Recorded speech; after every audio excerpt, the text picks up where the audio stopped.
All right, welcome from the future. We're going over practice quiz 1-4 today. So practice quiz 1-4, it's a problem on waves. And in particular, we're going to go through how to reconstruct a wave equation and also how to determine whether a wave is moving to the left or to the right. Those are the two main emphases of today. Notably, this does not cover the Doppler effect. We might take a moment at the end if there's time to talk about the Doppler effect. Okay, so let's start with a reading.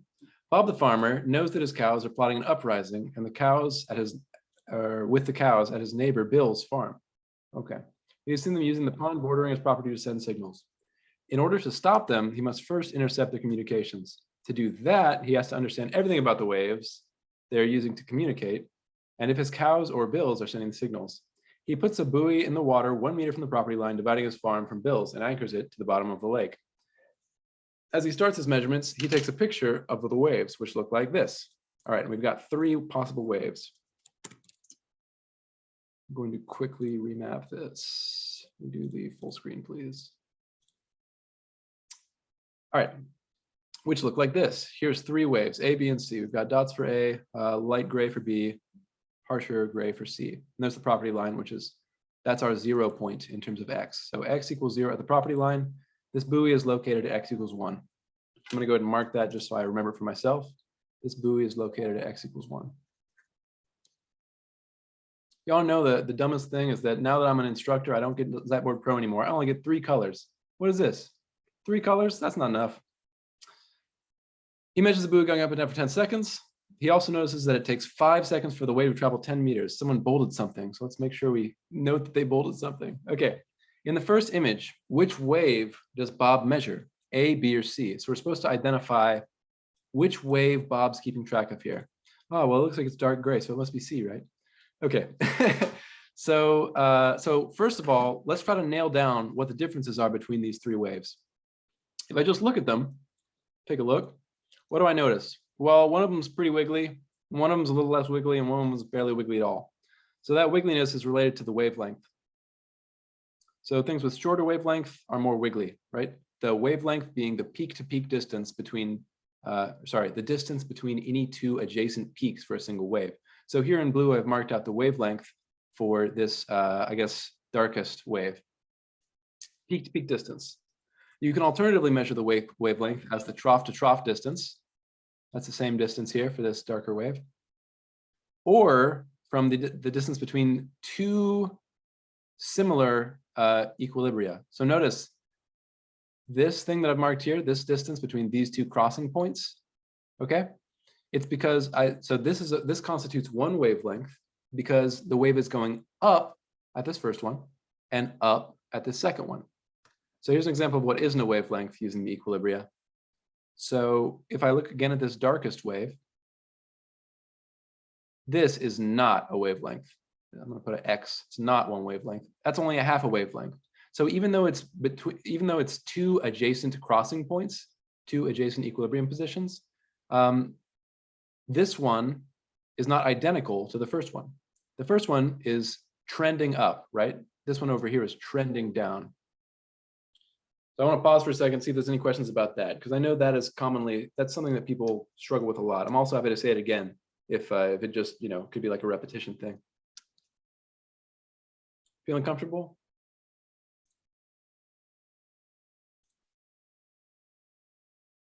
And if you are struggling with this and want to come back to it later, that's also okay. That said, though, I'm going to go ahead and erase this just to kind of clean up my screen a little bit. 3, 2, we got a chat coming in. Okay. Oh, wait, Ben, I know you, I think. What? Yeah. You've been around before. Actually, I think I'm catching a lot of y'all from a previous quarter. This is nice. Yeah, okay. I was in your 7B class. There we go. Let's go. Oh, that was back when I could record lectures. That was a good time. All right. So here we go. Bob's buoy, 1 meter. Cool. So we've got these wavelengths. The wavelengths are the things that differentiate these 3 waves, A, B, and C. The wavelengths are the things different between them.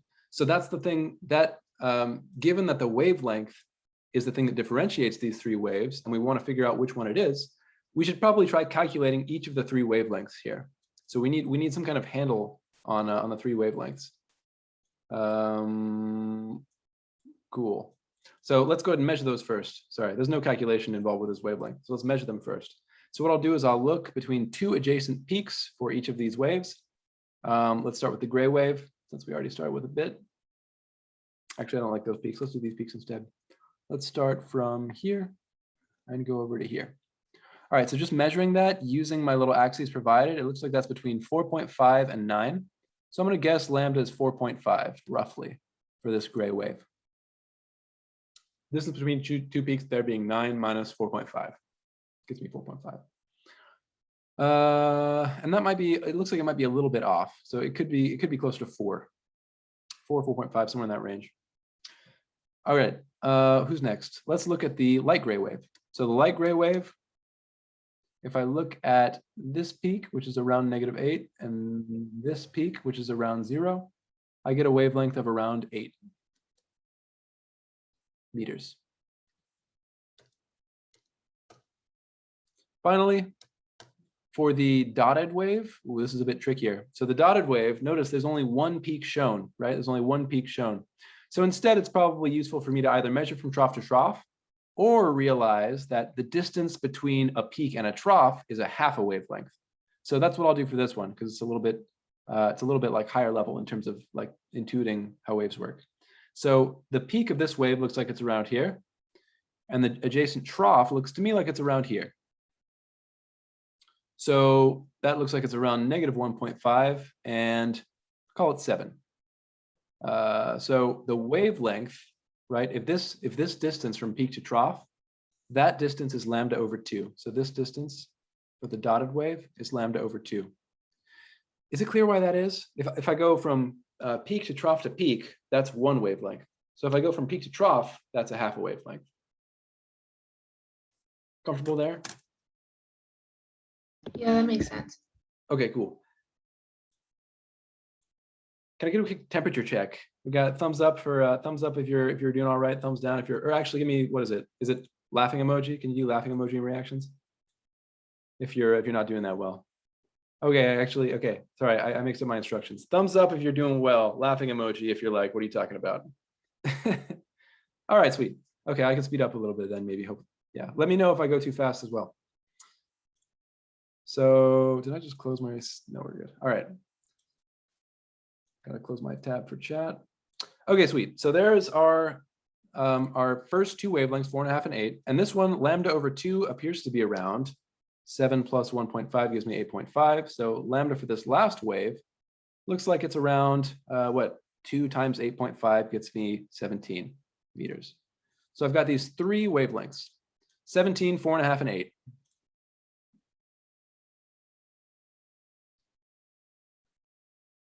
Oof, bad handwriting today. All right, but there they are. So there's our wavelengths. Now what I'm going to do is I'm going to use other information we have in this problem part 1 to determine which of these is the correct wave, 17, 4.5, or 8. So let's do that. First of all, let's take a look at this graph. So our previous graph was displacement versus distance. This is a y versus x graph up here. This one down here is a displacement versus time graph. So what's going on is I'm watching this buoy. I'm watching this buoy kind of slide up and down in this vertical direction here, as though it's like allowed to slide up and down on this kind of like pipe that I've drawn in. And I'm graphing that position, that displacement of the buoy as a function of time, as it slides up and down on the rod. Okay, so this graph, displacement versus time, tells me about period. Tells me that the period is the distance between two adjacent peaks on a displacement versus time graph. In other words, this is the amount of time that it takes for the buoy to go from riding the peak of a wave down through riding the trough of a wave all the way back up to riding a peak. So a period tells me how long it is between two adjacent peaks. If I'm out there, if I'm surfing, you know, it tells me, you know, I don't know, you get into kind of a rhythm, right? Where you're like, okay, the next big wave is going to be coming this long. And then, all right, this is a bad example. Sorry, I can't make good words for it. But if you've been surfing, you know what I'm talking about. Okay, so here we go. We've got this period. What is the period for this wave? Well, if I look at this peak, there's a peak at 4.5 and a peak at 8.5. So my period in 8.5 seconds and 4.5 seconds. So my period is the difference between those two numbers, 8.5 minus 4.5, which is 4 seconds. I want to pause here and grab feedback again. Can I get thumbs up, thumbs down? How are we doing? Laughing emoji if you're in trouble. Also, any questions? Feel free to just pop questions as they come up. Okay, so there's measuring period, right? Once we have a period and we know each of our possible wavelengths, what we want to do is match that to some other information we have. In this case, we've got this bolded information here. We have that it takes 5 seconds for the wave to travel 10 meters. Well, what is that? That's just the definition, or it's two components to the definition of velocity, right? Velocity is distance over time. For a wave, it's also defined as wavelength over period, i.e. the amount of time it takes for a peak to travel a given point, travel past a fixed point. Okay, so since these things are equal to each other, we're in good shape. So knowing that the velocity is delta x over delta t, i.e. 10 meters over 5 seconds, we can determine that this side is 10 over 5, which is 2 meters per second, which means that 2 meters per second must be the same as the true wavelength of this wave we're measuring divided by the period, which we determine that the period is 4 seconds. Wow, all right, we're starting to bleed over into other text here. Okay, so I used 2 alternative definitions of velocity, and using those 2 alternative definitions, I can isolate for the thing that I'm missing, namely wavelength. So I have velocity explicitly here, and I also have velocity as wavelength divided by period. Okay, here we go. So now we know that, just doing a little algebra on this guy, boom, we know that the wavelength is going to be, the true wavelength is 2 times 4. So I just multiplied this 2 by this 4, which is 8 meters. Okay, now which of our 3 waves had a wavelength of 8 meters? If I look back up, looks like it was this one. Here's our 8 meter wavelength, which is the one that is light gray. The light gray one is B. So I choose B.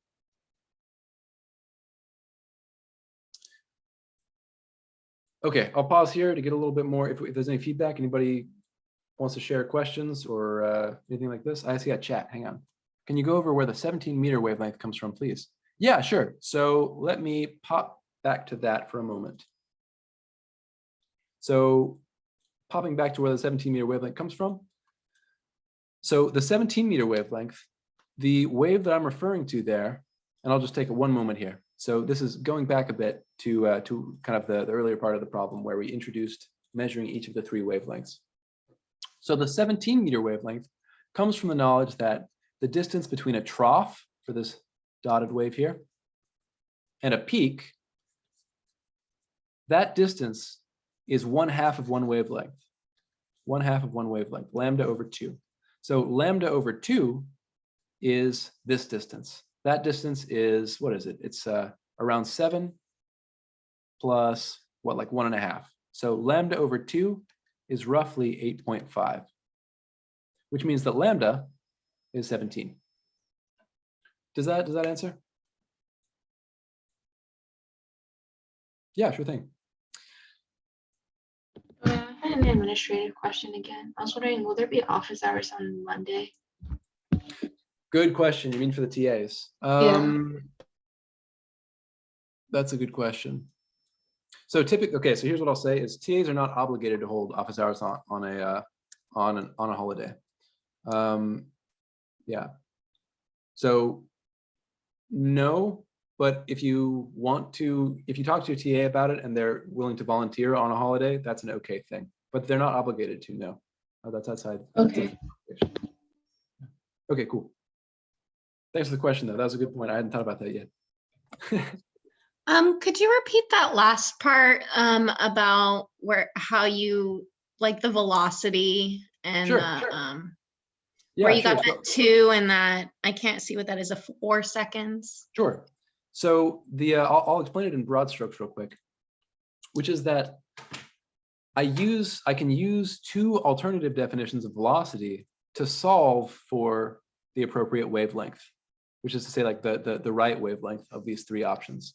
So my 2 alternative definitions of velocity are change in position over change in time. That information is given to me up here. It takes 5 seconds for the wave to travel 10 meters. That tells me the velocity. And I have this other definition for velocity, which is lambda over t, i.e. Wavelength divided by period. Now, this definition is the one that tends to make less conceptual sense to people, just because maybe you haven't seen it before. But the upper term, right, wavelength, tells me the distance between 2 peaks. And the period t tells me the time it takes for 2 peaks to pass a given point, i.e. The time it takes for a new peak to pass a point, given that a peak is currently there. So yeah, so they refer to the same quantity. So delta x over delta t here, I just plugged in 10 meters over 5 seconds. That's this information. And that gives me 2 meters per second. This is kind of like the left-hand side of the equation. On the right-hand side of the equation, I have my wavelength, which is what I'm solving for, and the period, which I know to be 4 seconds from this displacement versus time graph on the left here, by looking at 2 peaks or 2 troughs or whatever, and comparing the difference in time between them.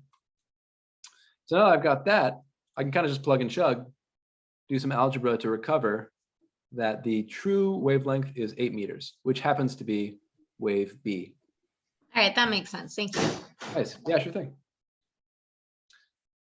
Okay. How are we doing on time? It is 8:26. I'll speed up just a little bit again.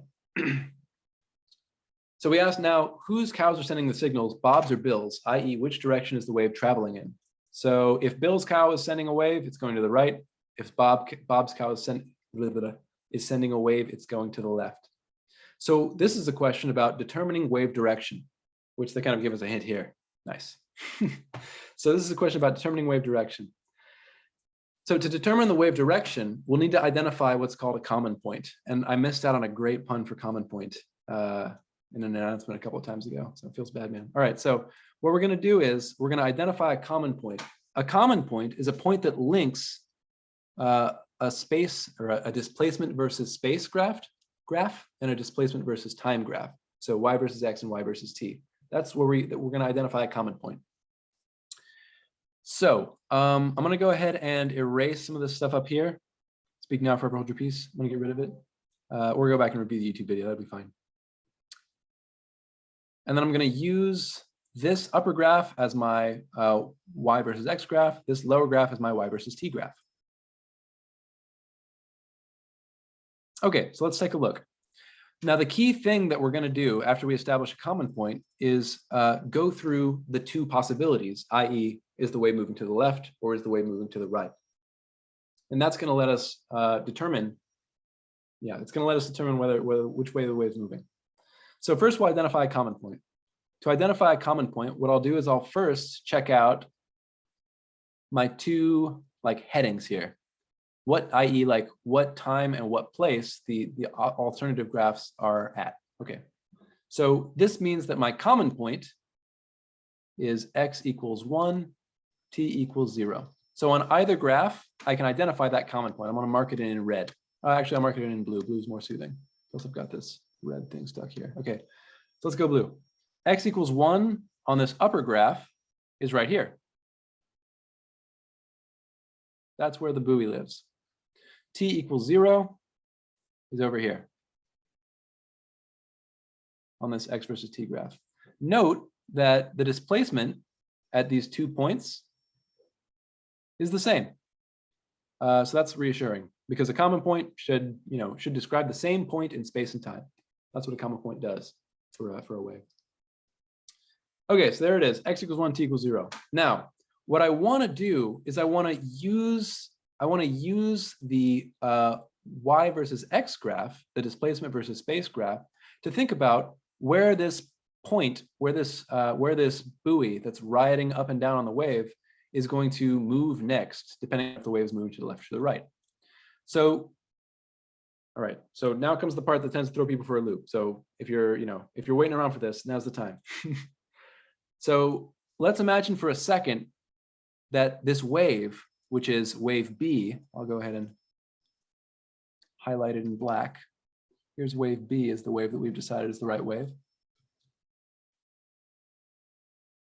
Okay, there's wave B. So if wave B is moving to the right, what will happen to our point? What will happen to our buoy? Let's imagine now moving time forward just a little bit. So I'm going to dial time forward a little bit. I'm going to say let's change time forward in the forward direction. So I'm going to say time goes up a little bit. I'm going to dial time forward. Now, if the wave is moving to the right, then what I'm going to see is this peak is going to move over a little bit. Let's move it over just a tiny bit. The wave is going to move, the peak is going to move over just a little bit. Boom. Something like this. Okay, and what has happened to our common point? Well, our common point originally was, I need more colors. This is the problem with not being a pro. All right, I will draw it in, I'll draw it in red. So our common point, which was originally down here, right in the black line, right in that black point of the wave, moves up. Moves up to this upper point. Okay, so I would expect that as time goes forward, I'll draw, here's the original time in black. As time goes forward, I would expect my point to go up. Boom. Could you demonstrate what it would look like if it was blocked moving wave? So can you say the last part of that again? If it was Yeah, blocked? could you demonstrate what it would look like if it was a left moving wave? Like Yes, where it the was, point would yes, be? perfect. Yep, that's right. So good, thank you. So this sort of brief analysis, I happened to pick the right one the first time. This shows us that the wave is moving to the right. However, say that I picked the other one. Let's say that I picked left. You don't actually have to do both in practice. Once you know one's wrong, it must be the other. So, well, except for the case where you're like riding the very peak of a wave. But okay. So let's say now that my wave is moving to the left. So say now that the wave is moving to the left. Okay, and I'll go ahead and draw in the original wave again. Here's the original wave. Whoa, all right, a little bit messy. And here's the wave after just a little bit of time. So as time dials forward a little bit, my wave is going to move a little bit to the left. And the peak is going to move a little bit to the left accordingly. So if the wave is moving to the left, what happens to our common point? Is that a question, Anna?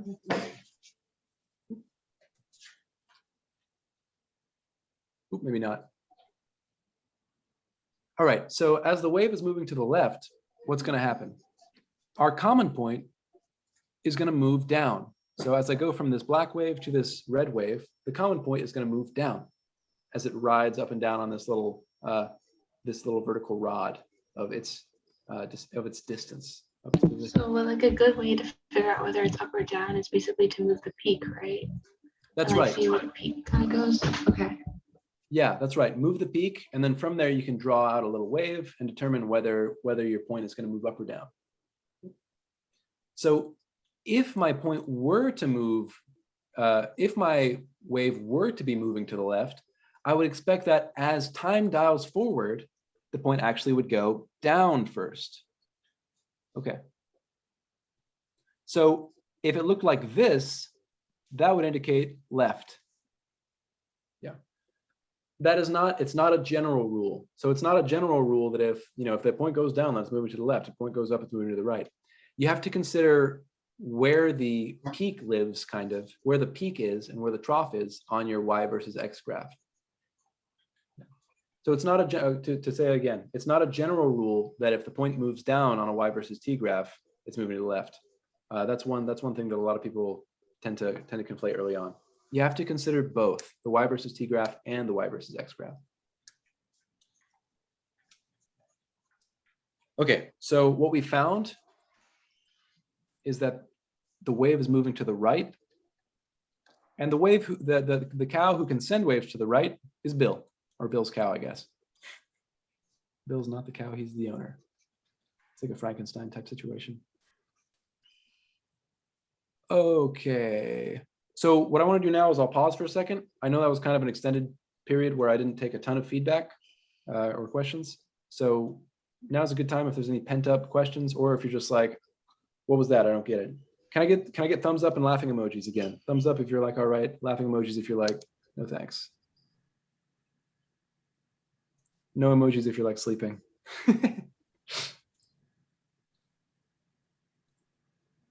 Okay, we're okay, but I saw some crying, or I saw some laughing, some crying, laughing emojis. I see you. So to summarize, to give like a little 2-minute summary, Here's my little 2-minute summary, is that to figure out what direction a wave is moving, we should first look at the y versus x graph. So we should first look, so I rephrase. Okay, let's break it down into steps, because this is one of those things that can be broken down into steps. So first, we should identify the common point. Identify the common point. Wow, can I spell today? All right. So the common point can be identified by looking at what point in time and space these two snapshots were taken. In this case, t equals 0 and x equals 1. The next thing we should do is look at the y versus x graph. So the y versus x graph lets us identify the nearest peak or the nearest trough. It lets us see essentially like, okay, if we were moving to the right, I would expect to see a peak next. If we were moving to the left, I would expect to see a trough next. Does that kind of make sense? That's the part that I think is a little bit harder to visualize. But you can always draw in those time slightly dialed forward versions and sort of try to slide your common point, your buoy riding that common point to indicate whether you're moving up or down. So I know that was not phrased super well. Let's try it again. You can always use drawings of like a wave after a little bit of time, and then kind of patching in whether the point would move up or down to let you know whether the wave is moving left or right. If you're having trouble visualizing, just sliding it directly to the left or to the right. I saw a hand raised for a second there. Yeah, can you repeat what you said about what are you looking for specifically when you look at the y versus x plot? Yeah, sure. So when I'm looking at the y versus x plot, I'm basically looking like in terms of what I'm looking for right away. What I'm basically looking for is, number one, is this thing closer? Maybe not closer. Where are the nearest peaks and troughs relative to this buoy? Where are the nearest peaks and troughs? The next thing I ask myself is, if I was moving to the left, would I move closer to a peak or to a trough? i.e., if the wave moves to the left, does the buoy ride the wave down or does it ride the wave up? Yeah. And then I can kind of do the other case. If the wave is moving to the right, is the buoy going to be riding the wave down or riding the wave up? Yeah, that's the essence of the problem. So step 2, y versus x graph to determine where peaks and troughs are, e.g. to the left, to the right.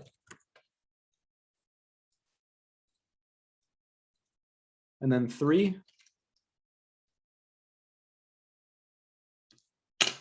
consider movement to the left or movement to the right, which generates the right y versus t graph. So the way that I determine which one generates the right y versus t graph is by considering whether the point moves to a trough or upward toward a peak first or downward toward a trough first. Got more chats. Let me check out these chats real quick. Can I explain why it's Bill's cow? Will do in just a second. Another question. I have a question. Where does the time versus position graph come in when determining which way the wave is moving? Good. So hopefully I sort of answered that one, but basically the time versus position graph comes in when you want to decide essentially whether it's moving to the left or to the right. So that'll be part 3 here. Once I've identified whether the nearest peak is to the left or to the right, and whether the nearest trough, like basically where the peaks and troughs are in space, then I can think about, okay, which one do I see first on my y versus t graph? In this case, if I see a peak first, well, that means that I'm moving to the left. Or sorry, that my wave is moving to the, sorry, whoa, I just about confused everyone. If I see my peak first, that means that my wave is moving to the right, like this. The wave has moved over a little bit from the left to right, and my point rides up this peak. If I see a trough first in this case, well, then I know that I have moved to the left because the wave has moved over to the right and the trough has moved over too, like this. So the question is, where does the common point go first? Does it go up or down first? And how does that relate to the x versus t graph? Got another question. Sorry to ask another question, but I'm looking. No, never sorry to ask questions. Question asking is good. A little confused about how to determine the direction of the wave using the method you just mentioned. I'm able to get the right answer when I draw in the graphs, but I'm not sure how to use the other method. That's totally fine. There should be significant, like, anytime we ask you questions about, you know, I guess wave direction, there should be sufficient time to just draw in a quick sketch. And it'll get a little bit faster and more intuitive the more you practice it. I got another question. On an exam, how would you like us to show work for this type of problem number 2? Or will we just explain? That is a good question. So on an exam, I guess verbal explanation is totally fine. Another way to do it would just be to draw in a picture or two and kind of relate them. I think that's totally fine. Rachel says, I do it opposite. I look at y versus t and then see that from the common point. Then I go to the y versus x graph and see which way would result in the common point also moving up. I do the same thing as well. That's fine. Yep, identical procedures. Or they're equivalent. They're not truly identical, I guess, but they'll give you the same, they'll give you a right answer either way. Thanks for sharing, Rachel.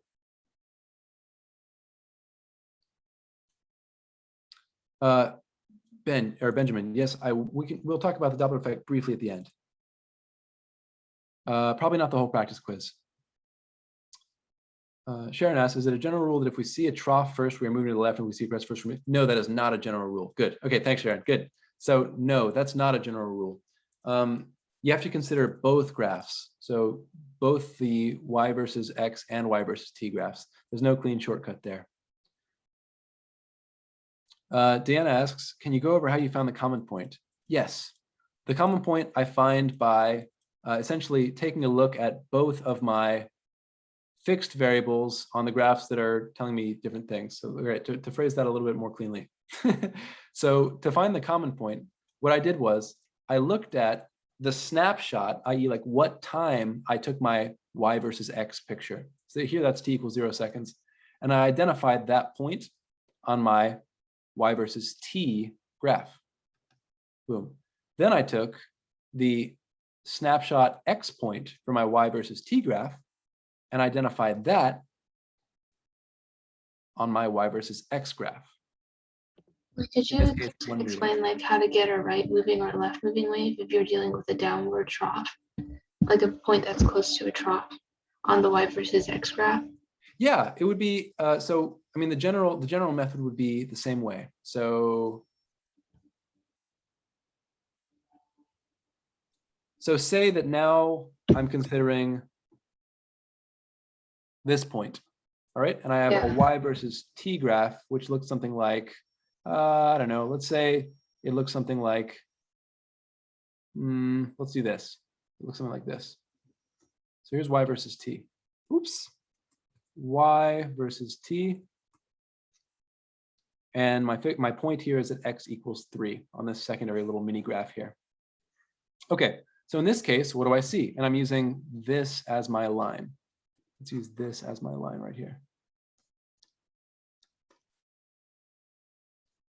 Okay, so I'm using this red line. Now, if the Will wave the is right moving, moving wave be below it? yes, that's right. So a The right point, moving wave okay. would put us this way. Is that what you mean? Oh, like in the y versus x thing, if you move it to the right, wouldn't the point be below the other point? When I move this wave to the right. Yeah, this yeah, is- exactly. Yeah, right. That's exactly right. So as I move this wave to the right, so drawing in a right moving wave here after some small amount of time, that point moves down. And that's indeed what I see here. So this would represent a rightward moving wave. So there it is in brief. We're running a little low on time. We got about 15 left. So what I want to do is, thanks for the questions, but what I'm going to do is I'm going to go ahead and take us down to recovering the wave equation, just so that that's covered. Is that all right? Yeah, that's good. Okay. How I found the common point. Making sure I didn't skip over anybody here. Oh, one quick thing while we're here. Can I explain why it's Bill's cow? So yes, the reason it's Bill's cow is because we determined that our wave is moving to the right.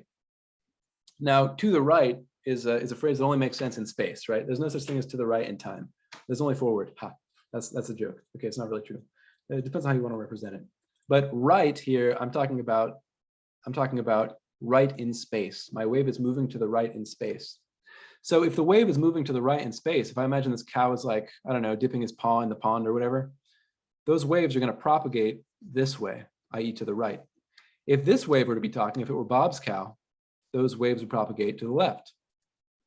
So the reason I know it's Bill's cow is because Bill is the cow on the left and his waves propagate to the right if he's speaking to the other cow, Bob's cow. So Bill's cow was the one sending the message. Hopefully that's kind of clear. Basically, sources produce waves. They don't suck them in. Yeah. All right, last step. Let's write down the wave equation Bob finds, including units. So to write down the wave equation, what I'm going to do is I'm going to consider the variables that I've looked at so far, and I'm going to use the wave equation. Let's go. Okay. So I'm also going to clean up some of this clutter so I can view the graphs a little more clearly. Hello. And what I think I'll do is, let's see if we can do this looking just at the y versus t graph and some of the previous things we've discovered. So I'm going to write down the equation. Y t comma x. This is the full wave equation. Wow. I'm going to make my print a little smaller here. There we go. Let's go smaller. The wave equation is amplitude, which is the maximum height the wave gets above equilibrium, times the sine of 2 pi t over period. This whole thing I call the spatial term. Period is the time between two adjacent crests passing a single point, plus or minus 2 pi x over lambda. X comes after t, so the plus or minus comes between the two, plus phi naught, the initial phase. So there's a few things I need to decide. I'll go ahead and highlight each of them. I need the amplitude, I need the period, I need the wavelength, and I need the initial phase. And don't forget, almost forgot, I need to input whether my wave is moving to the left or to the right. If it's moving to the left, it gets a plus. If it's moving to the right, it gets a minus, which to me always felt a little counterintuitive, but it's true. And it kind of just falls out of the math. All right, so which of these things do we have? What are we missing? What we have are the period. We already calculated that, which is 4. The wavelength fell right out of that. Should there also be a minus y naught because it's not at 0? You're right. Good call. Thanks for that. Thanks. Plus y naught, the equilibrium position. That's another thing we'll have to input. Good stuff. Thanks. Okay, so we've got our wavelength. We've got our period. We also have the sign of this plus or minus here, because we know that the wave is moving to the right. So it's going to be a minus sign. Minus sign. We got a chat coming in. In the wave equation, I have it written as yxt, but here it's ytx. Is it the same? Yes, that's right. It's the same. It doesn't matter. So yeah, within a problem, you should stick with one, but yeah, but it doesn't matter beyond that. It's just saying, what are the arguments? What are the things that I'm going to leave as variables? In this case, t and x. Okay, so what we'll do is I'll take, here we go. I've got a minus here. My period is 4. My wavelength is 8. Now I need my amplitude, my initial height, and then the last thing we'll solve for in general is our initial phase. So I'm going to leave that to the very end. So what's the equilibrium position? The equilibrium position is the point around which the wave oscillates. So the displacement around which the wave oscillates. In this case, it looks like that's around y equals 1.6. So y naught is 1.6. That's the height at which the wave oscillates around. Displacement at which the wave oscillates around. So y naught is going to be 1.6. Questions there? I got that.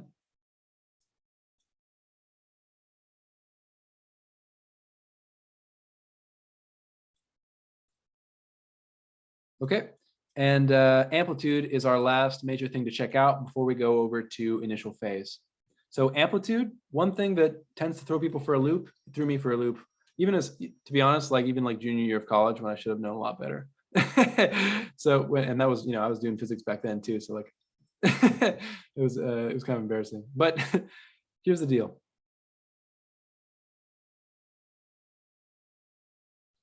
That is our amplitude. The amplitude is the height from the equilibrium to the peak.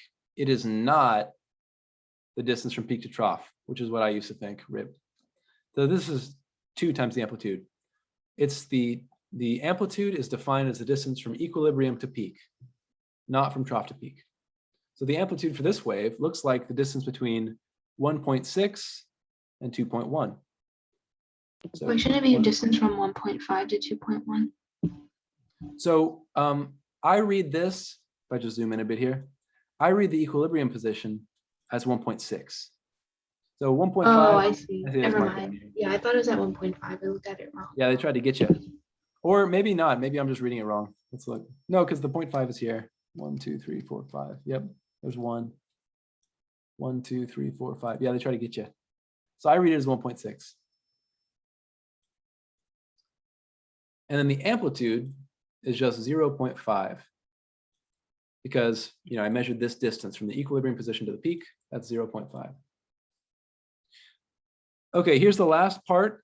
This is the part that tends to give people problems of these parts so far. The plus or minus sign can give people problems, and this bugger right here can give people problems.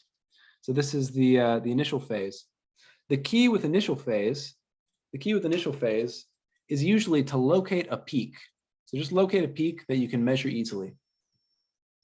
So a tiny little bit of math here, and then I'll pause for a second and ask for questions. But the sine function here's y, or I'll just say this is sine of x, and here's x. The sine function looks like this. It crosses at t equals 0, at x equals 0. It peaks at pi over 2, pi, 3 pi over 2, and it returns to itself at 2 pi. So a peak tells us that the stuff inside the sine is equal to pi over 2. So if we can identify a peak, that tells us that this stuff, 2 pi t over tau plus 2 pi x over lambda plus phi naught, all that stuff is equal to pi over 2. So that's what I'll do is I'll identify a peak and then set the wave equation, or I will set the inside of the sine at that point equal to pi over 2. We got a bunch of chats coming in. Let's go. Oh, I see. All right, nice. Thanks for the self answers. Let's go. Okay, so what I'll do now is I'll take a point on a graph where I know the position and time of a peak. So let's use this peak. This peak is at t equals 4.5 and x equals 1 meter. So this is where a peak lives. X equals 1 meter, t equals 4.5. That gives me a peak. So what the presence of a peak tells me is that the total phase, which I just call capital phi, this is the stuff inside of the sine function, is equal to pi over 2. Total phase is equal to pi over 2 at that point. Okay, and total phase is just the sum of these three things inside the sine function. 2 pi t over tau, 2 pi x over lambda, and so on. Now I can solve back for phi naught. So I'll do that real quick. So the total phase phi is 2 pi t over tau, in this case minus 2 pi x over lambda, plus phi naught. And by choosing a point that's a peak, in this case, x equals 1 meter, t equals 4.5, x equals 1 meter, t equals 4.5, I know that this is equal to pi over 2. So what I'll do is I'll say, this is only true. It's not true in general, this statement down here, 2 pi t over tau plus yada, yada, yada equals pi over 2. It's only true at this one particular point that I picked, or it's true at any peak, but it's true at this one particular point in x and t that I've picked. And now we just plug in. So I plug in here. So 2 pi t over tau, 2 pi times 4.5, that's my t, over tau, which is my period, which is 4, minus 2 pi x, which is 1, over lambda, which is 8, plus phi naught equals pi over 2. All right, so this is kind of ugly looking, but hopefully you can see that it's an equation with only one unknown, phi naught. So I can solve back for it. So let's do that. 2 times 4.5 over 4, what's that? That's 9/4. 9 pi over 4 minus 2 pi over 8, that's 1/4 pi, plus phi naught equals, and then I'm just going to change the denominator to make my addition a little easier here. This is 2 pi over 4 on the right-hand side. That gets me 8 pi over 4 on the left-hand side. So 8 pi over 4, which is just 2 pi, plus phi naught equals 2 pi over 4. Pulling that thing over, what is this called? That part of the phase over, I get that phi naught must be negative 6 pi over 4, which is negative 3 pi over 2. I have a question. Yeah. Somebody else also mentioned it in the chat, but is it possible to use the other graph, which is y versus x, and use like x at a different time, but t as Yes. to 0? Yep, good. Yep, Okay. you can use either graph once you're at this point. Okay. So if you already know the period and wavelength and such, you can use either. But identifying a peak will still give you a total phase of pi over 2. So Yeah, like that makes sense. I could also have used here, what is this, like t equals 4.5, or no, x equals 4.5, x equals 4.5, and t equals 0. That would be totally fine.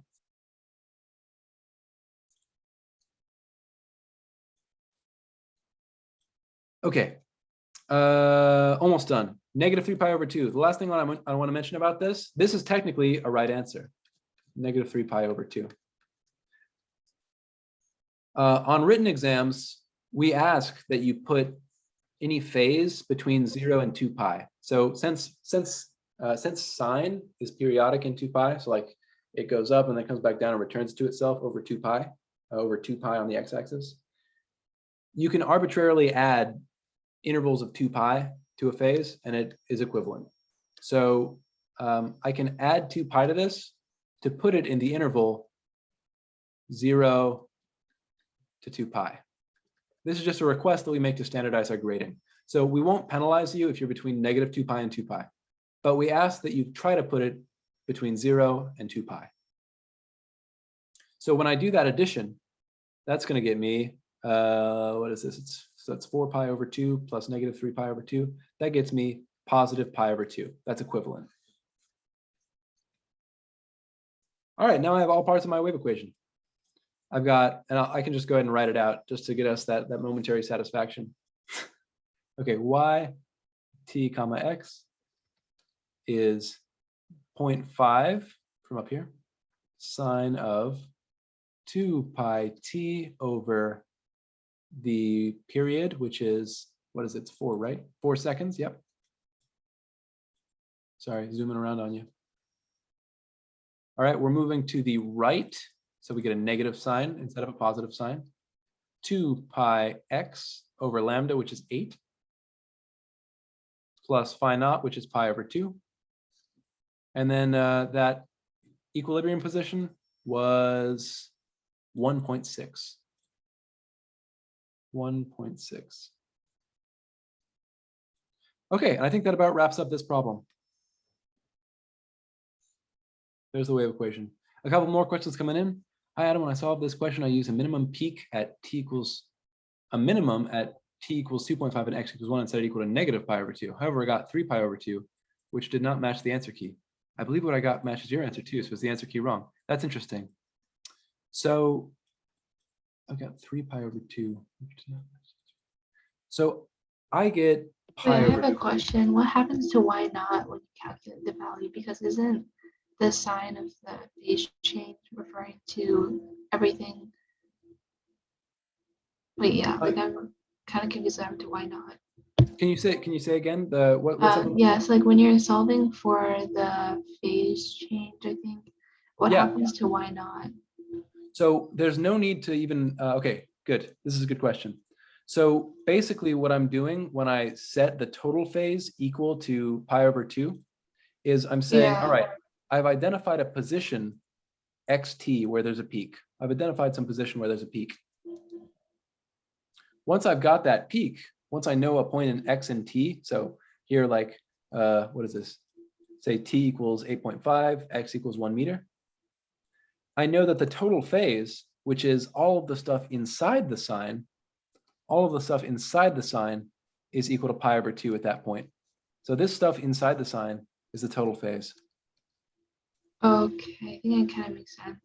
So yeah, so why not all the stuff out here, even the sign and the amplitude? Yeah. They become irrelevant as soon as you know. Okay. Because like the peak would just, you would get the peak answer, but added to 1.6, so it doesn't really matter. Yes. Oh yeah, I see what you mean. Yes, I think I see what you mean. Right. A peak is a peak, regardless of whether you add anything to it. Yeah. Okay, thanks. Yep. Okay. So Sharon, I get pi over 2. Let me double check against the, let me see what the solution thinks. I think I have it downloaded here somewhere. Hello.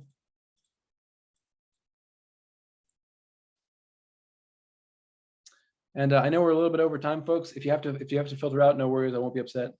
But also feel free to stick around. I'll probably stick around for another 5 minutes or so. Thanks for coming out. If you're headed out now, let me go solution real quick. Oh, lol, I literally had it pre-downloaded right there.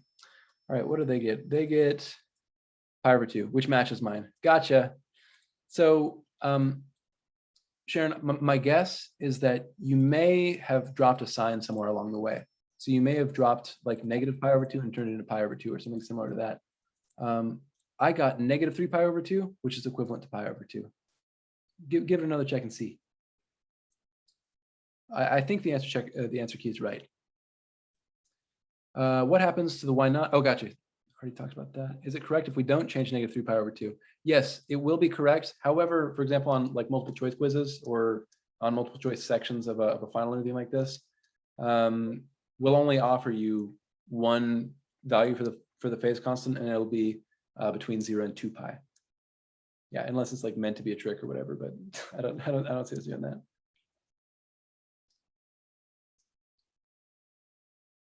Yeah. So I'm seeing a couple of messages indicating trouble. Fuse t equals 0 and x equals 1 meter. Ah, okay, good. There's no peak at. Okay, so there's a question basically asking if I were to use the point at t equals 0 and x equals 1 meter, would that yield for me the right answer in terms of? Wouldn't the peak be at 0.5? That's right. So the peak is actually here at 0.5. So I can't use this point, x equals 1, t equals 0, right here. I'll mark it in red because this point is not a peak. So if I set the argument of sine equal to pi over 2, that tells me that that's at a peak. It's got to be at a peak. Multiple choice quiz 1 won't have anything regarding sound waves depending on pressure, right? If it's in the DL, it's technically par for the course. I think that might be a question about mediums. So in general, the notion of mediums and how they can affect waves is there. Yeah. For multiple choice quizzes, are we allowed to use the Zite boards? I'd say overall, I tend to count multiple choice, like using Zite boards, as using work of other people. So no thanks. Is the quiz just up to lecture 1 material? Yes, that's right. The quiz only covers material that's on lecture 1 as far as I know, because lecture 1 ends with the Doppler effect. The primary source should always be the DL manuals. The DL manuals are how we'll design quizzes. Yeah. Sure thing. Do you recommend doing the Doppler effect quiz? I guess I don't. You're asking me if the Doppler effect is on the quiz, I think. And to this, I cannot say. But yes, I mean, I've mentioned, everything up to the Doppler effect is par for the course on this quiz. In general, yeah, I recommend doing the Doppler effects because, even if it's not here, it'll be on the final, most likely. Would it be negative pi between the? Would it be negative pi between the wave equation because right moving wave for Q3? Okay, so I know we're getting into the nitty gritty here. I'll probably stop the recording and we can talk through anything else off air. I will stop recording.